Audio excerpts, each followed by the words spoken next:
Il existe des hommes qui, chaque fois que des situations censées les détruire, les abattre, surviennent dans leur vie, qui sont toujours positionnés au-dessus de ces problèmes. Je décris ces personnes comme étant comme des ballons remplis d'air. Plus vous enfoncez un ballon d'air dans l'eau, plus haut il remonte. Ce sont des gens de personnes que Satan, que les circonstances, que les méchants, que les mauvais, que les sorciers n'arrivent pas à maintenir en dessous. Et je te dis dans le nom de Jésus, si Jésus-Christ est en toi, tu as en toi la graine, tu as en toi la semence de l'élévation perpétuelle et de l'élévation chronique. Saisis cela dans le nom de Jésus. L'élévation perpétuelle, l'élévation chronique, chaque fois qu'un problème survient dans ta vie, c'est comme si Dieu crée des circonstances à nouveau et il te fait passer au-dessus. Dieu ne laisse jamais un défi financier, un défi émotionnel, un problème être au-dessus de toi. Alléluia. Que cela soit ton partage dans le nom de Jésus. L'élévation constante dont je parle est une marque spirituelle sur certaines personnes. Et je vais te dire comment est-ce qu'on l'obtient. Vous voyez dans ces textes, Jacob ou Israël avait 12 enfants et de tous ces enfants, il y avait un qui était élevé, appelé Joseph. Dieu n'élève pas un poste. Un poste est toujours élevé. Lorsqu'une personne n'est pas élevée, malgré qu'elle ait un grand poste, sa voix ne porte pas. Elle n'est pas influente. Si tu n'es pas influent, tu ne peux pas manifester les faveurs que Dieu t'a données.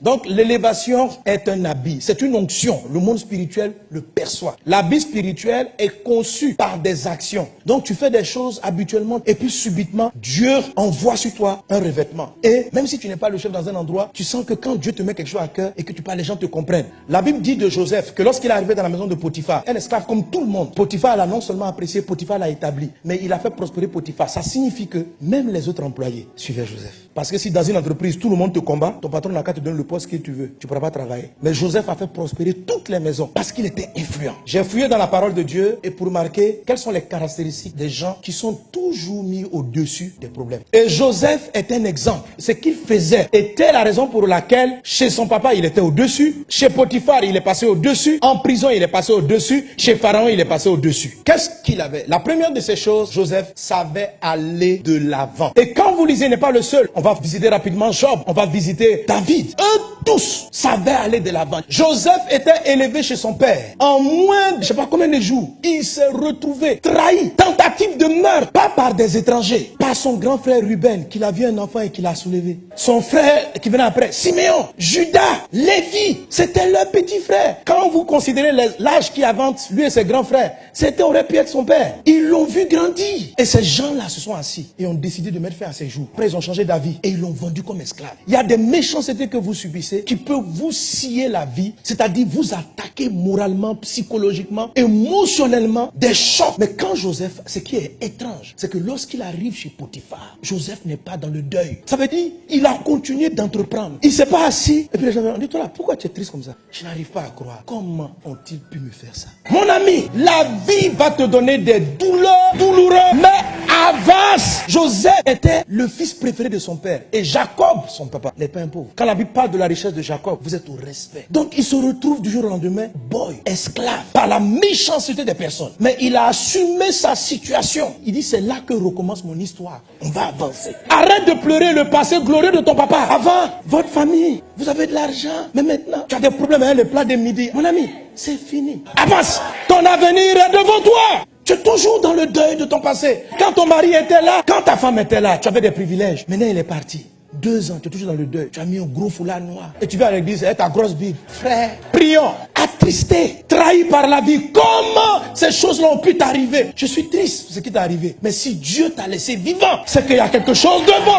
Avance. Les gens qui portent l'habit de l'élévation, ce sont des gens, frère, ils ont un temps pour pleurer. Mais à un moment donné, sèche tes larmes et puis il faut avancer. Tu travaillais, les collègues se sont mis contre toi. Ils ont menti et on t'a renvoyé. Tu n'as plus de voiture de service. Tu n'as plus tout ça. Et chaque fois que tu passes devant la boîte, ce que vous m'avez fait là, Dieu ne dort pas. Si tu n'avances pas, tu auras l'impression que Dieu dort. Tu seras jamais dans la position où ils viendront reconnaître que Dieu t'a choisi. La Bible dit, Joseph a entrepris. Et il a commencé à être élevé. Quand il est devenu chef de la maison de Potiphar, Madame Potiphar vient contre sa vie. Elle ment sur lui. Histoire récurrente. Il se retrouve en prison. Même en prison, le petit avançait. Il n'est pas resté là. Est-ce que j'ai une fois volé 5 francs? Jamais je ne l'ai volé. Comment est-ce qu'il peut croire que moi j'allais violer sa femme sans même me donner l'opportunité de me justifier? Mon ami, il y a des fois le monde ne va pas te donner l'occasion de dire que tu as raison. Il y a des fois, tu veux parler, on te dit tais-toi. Tu prends ça et puis tu avances. N'aie pas honte de là où le monde t'a amené. Ton histoire n'est pas finie. Sors du deuil. Est-ce qu'on est ensemble? ensemble. D'autres choses aussi qui peuvent vous arrêter ou qui peuvent vous amener à avoir un remords terrible sur le passé, ce sont vos propres erreurs. On prend de mauvaises décisions qui nous créent de sérieux problèmes. Malgré ce choix, tu dois sortir du regret et tu dois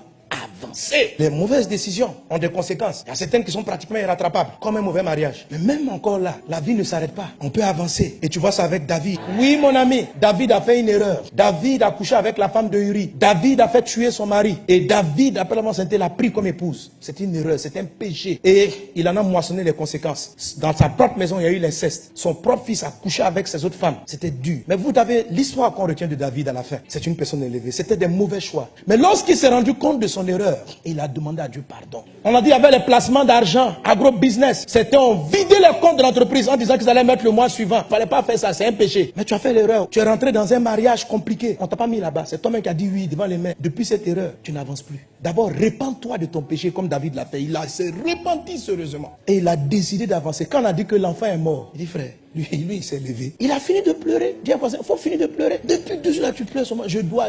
Même si tu es en prison parce que tu as mal fait, pleure et puis planifie comment tu vas sortir travailler. Amen. Après sa repentance, Dieu a corrigé son erreur. C'était plus la femme de Uri. Ça devient ta femme. Tu sais, même si tu t'es marié à la mauvaise personne et que malgré sa présence, tu vis des conséquences, assure, Dieu va changer cette situation. Mais quand tu es dans ton passé, tu vas regarder, Bathsheba là, j'ai fait une erreur, va-t'en. Il assume, il a demandé pardon à Dieu et Dieu va faire quelque chose. Le grand Salomon est la façon dont Dieu pardonne. Et que Dieu prend ton erreur pour faire contribuer à sa gloire. La promesse n'était pas pour Bathsheba, la promesse en dit David, tu aurais un fils toujours sur le trône. Et le fils sur le trône, c'était Jésus. Mais Dieu a fait, ça aurait pu venir par les autres femmes. Mais c'est la femme du péché. Dieu l'a ramenée dans son destin. Et c'est elle qui a enfanté Salomon. Salomon est l'aïeul de notre Seigneur et Sauveur, Jésus-Christ. Ton destin est devant.